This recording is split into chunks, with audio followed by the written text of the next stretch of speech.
नमस्कार दोस्तों, स्वागत है आपका बीआरएच फैक्ट में। दोस्तों, आपको इस चैनल पर नेशनल, इंटरनेशनल और डिफेंस रिलेटेड न्यूज मिलती है। अगर आपने इस चैनल को सब्सक्राइब नहीं किया है तो प्लीज सब्सक्राइब कर लेना, बेल आइकन को भी प्रेस कर देना ताकि आपको अगली वीडियो की नोटिफिकेशन मिल जाए। चलिए चलते बिना टाइम गवाए अपनी वीडियो पर। दोस्तों, मैंने अपनी पिछली वीडियो में बताया था कि मिनिस्ट्री ऑफ डिफेंस ने 17 वॉरशिप के अधिग्रहण के लिए 19,600 करोड़ रुपए के सौदे पर हस्ताक्षर किए थे। अब एक खबर और निकल कर आई है कि हमारे रक्षा मंत्रालय ने भारत इलेक्ट्रॉनिक्स लिमिटेड के साथ 13 स्वदेशी रूप से विकसित links U2 fire control system की खरीद के लिए एक कॉन्ट्रैक्ट पर हस्ताक्षर किए। दोस्तों, पूरी खबर है क्या, इस वीडियो में आपको बताएंगे। प्लीज इस वीडियो को अंत तक जरूर देखना। दोस्तों, लिंक्स 2 एक फायर कंट्रोल सिस्टम है जो हवा और सतह के लक्ष्यों को सटीक रूप से ट्रैक करने की क्षमता रखता है और टारगेट पॉइंट का पता लगाने के लिए डाटा भी तैयार करता है, जिससे हम टारगेट पर एक्यूरेट हमला कर सकते हैं। दोस्तों, रक्षा मंत्रालय ने भारतीय इलेक्ट्रॉनिक्स लिमिटेड के साथ 13 स्वदेशी रूप से विकसित लिंक्स 2 फायर कंट्रोल सिस्टम की खरीद के लिए एक कॉन्ट्रैक्ट पर हस्ताक्षर किए, जो भारत के लिए समुद्र के साथ साथ हवा सतह के टारगेट को सटीक रूप से ट्रैकिंग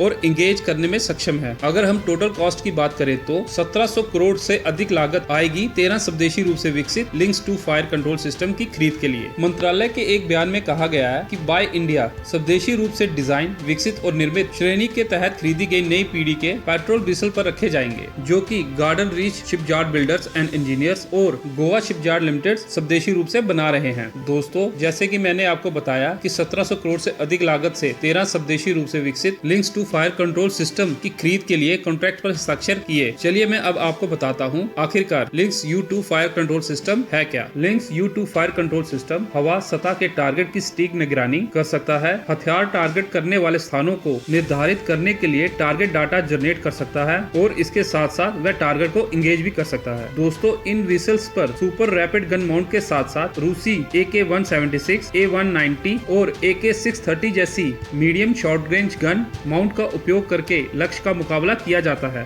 दोस्तों, गन फायर कंट्रोल सिस्टम एक खुले और स्केलेबल ढांचे के साथ विकसित किया गया है। ये सिस्टम 2 दशकों से अधिक समय से ऑपरेशन में है, जो भारतीय सेना के विभिन्न प्रकार के जहाजों जैसे डिस्ट्रॉयर्स, फ्रिगेट्स, मिसाइल बोट्स आदि की टैक्टिकल जरूरतों को पूरा करती है। दोस्तों, इसके साथ मैं आपको बताता चलूं कि new 4th generation technical upgraded और अधिक स्वदेशी सिस्टम भारतीय नौसेना के फ्रंटलाइन जहाजों के लिए 1355 करोड़ की लागत से 10 links U2 fire control system की आपूर्ति के लिए भारतीय इलेक्ट्रॉनिक्स लिमिटेड के साथ दिसंबर 2022 में हुए सौदे के अलावा है। और दोस्तों, इससे ये होगा कि भारत की स्वदेशी उन कंपनियों पर डिपेंडेंसी खत्म हो जाएगी जो ये प्रोडक्ट मैन्युफैक्चर करती है। और इसके साथ ही ये मैं आपको बताता चलूं कि इस कदम से 4 साल की अवधि में 2 लाख दिनों के लिए रोजगार भी मिलेगा। दोस्तों, अगर हम बात करें भारत इलेक्ट्रॉनिक कंपनीज के बारे में तो भारत इलेक्ट्रॉनिक्स लिमिटेड एक स्टेट ओन कंपनी है जिसने फ्रांस, इजराइल और संयुक्त राज्य अमेरिका को ग्राहकों के रूप में communication equipments, electronic assemblies, micro modules और मैकेनिकल पार्ट्स के एक्सपोर्ट ऑर्डर में $52 मिलियन प्राप्त किए हैं। दोस्तों, मार्च में ही